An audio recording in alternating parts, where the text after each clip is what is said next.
ये कहानी fear files की एक सच्ची घटना पर आधारित है।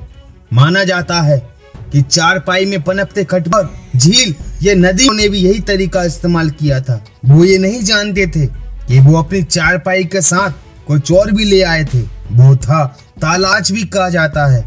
माना जाता है कि किसी तालाब, कुआं, झील या ऐसा कोई भी स्थान जहाँ पानी हो और किसी की डूबकर अकस्मात मौत हो जाए और उसकी लाश डूबने वाली जगह से लापता हो जाए तो उस इंसान की आत्मा उसी पानी वाली जगह में फंस जाती है। वो सिर्फ पानी के जरिए ही बाहर आ सकता है और भैरव की चारपाई से उसे ये मौका मिला।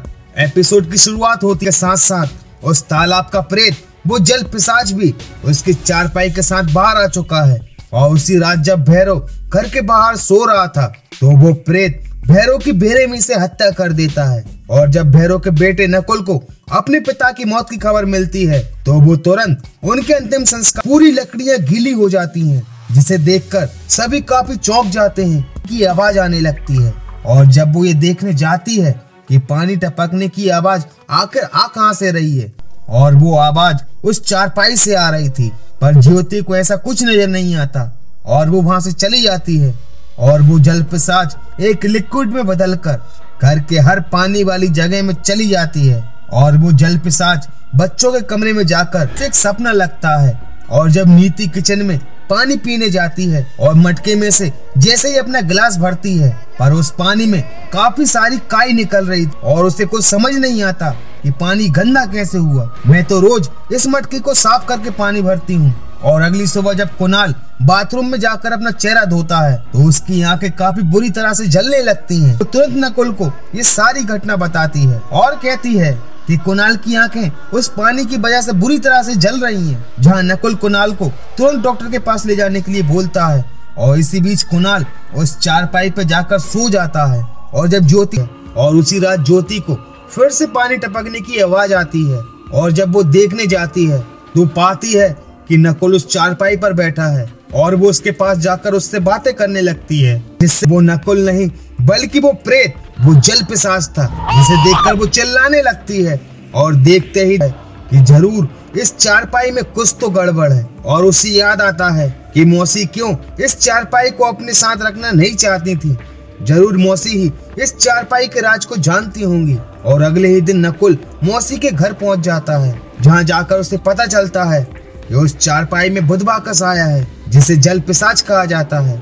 जहाँ वो कहती हैं कि मेरे पति की भी मौत तालाब में डूबने से हुई थी और जब तुम्हारे पिता का अंतिम संस्कार किया जा रहा था तब उनकी लाश, पूरा परिवार अब खतरे में पड़ चुका है।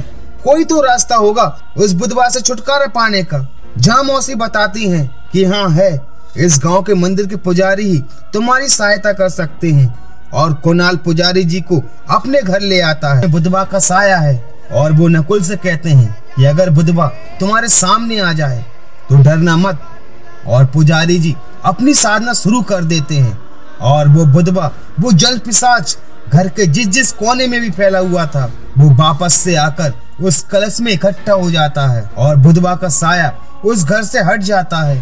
पर पुजारी जी ये भी कहते हैं अभी खतरा पूरी तरह से टला नहीं है, तो हमें इस कलश और इस चारपाई को वापस उसी गांव के तालाब में जाकर डुबाना होगा। पर ध्यान, और वो कलश उसके हाथ से छूटकर खुल जाता है और वो प्रेत फिर कुणाल को भी पानी में डुबाने लगता है। और को कुछ दृश्य दिखाई देते हैं जिसमें उसके पिता जमींदार के कहने पर जो मौसी का पता जाता है, जहाँ कुणाल को अब ये समझ आ जाता है कि वो तालाब का प्रेत कोई और नहीं बल्कि सुरेश है। और उसी ने ही उस जमींदार और उसके पिता को मारकर अपनी मौत का बदला लिया। और कुणाल बड़ी मुश्किल से उस तालाब से निकलकर बाहर आता है और सुरेश की आत्मा को शांति दिलाने के लिए हवन करवाकर सुरेश की आत्मा को मुक्ति दिलवाता है। पैरानॉर्मल एक्सपर्ट का मानना है कि बुधवा या जल पिशाच राक्षस और दैत्यों से कमजोर होते हैं। अकस्मात डूबकर मर जाने की वजह से उनकी आत्मा वहीं फंस जाती है और अगर उनकी लाश पानी में ना मिले तो उनके ये सिर्फ पानी के माध्यम से ही बाहर निकल पाते हैं। इन्हें अलग अलग जगह पर अलग अलग नामों से जाना जाता है और ऐसी ही आत्माओं को जल पिशाचों का वर्णन मिलता है। और ये जल पिशाच इसलिए बन जाते हैं क्योंकि इनकी लाश का विधिवत रूप से अंतिम संस्कार नहीं हो पाता और ये आत्माएं पिशाच योनि में फंसकर रह जाती हैं। हुआ है उस वस्तु को वापस आया है। एपिसोड कैसा लगा मुझे लाइक और कमेंट्स करके जरूर बताना। अगर आप फेयर फाइल्स की और भी स्टोरीज को देखना चाहते हैं तो हमारे चैनल को सब्सक्राइब करना मत भूलना। मिलते हैं फेयर फाइल्स के एक और एपिसोड के साथ। And thank you so much for watching this video.